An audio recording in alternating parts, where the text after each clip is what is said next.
Hello everyone, সবাইকে জানাই শুভ পয়লা বৈশাখ। তো আজকে আমি রেডি হয়ে গেছি সকাল সকালে আর বেরিয়ে পড়লাম, কারণ এখন আমার ডান্স ক্লাস আছে। তারপরে আমি চলে যাবো আমাদের লজে। তো ওখানে যেহেতু পুজো হবে, তো এই যে আমি লজে চলেও এসেছি আর এখন পুজো স্টার্টও হয়ে গেছে।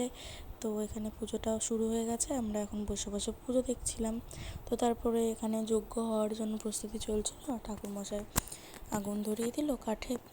তো তারপরে এখানে যজ্ঞের জন্য ঘি দেওয়া হচ্ছিলো, দেন যজ্ঞটা কমপ্লিট হয়ে গেল। তো তারপরে যজ্ঞটাকে নেমানো হচ্ছিলো দুধ ডাবের জল দিয়ে। দেন আরতি হলো। আরতি হওয়ার পর আমরা একটু প্রসাদ খেয়ে আমি আর বাম্মা চলে গেলাম গঙ্গা পুজো করতে।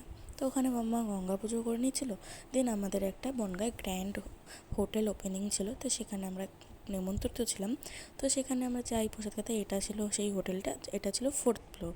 তো তারপরে ওখানে গিয়ে আমরা খেয়ে নিই পনির পাসিন্দা, তারপরে চলে আসে পোলাও আলুর দম, তারপরে চলে আসে পোলাও পনির, দেন চাটনি পাঁপড় 2 রকমের মিষ্টি, লাস্টে ছিল আইসক্রিম আর হাসমলা। তারপরে ওটা খেয়ে আমি বাড়িতে চলে যাই।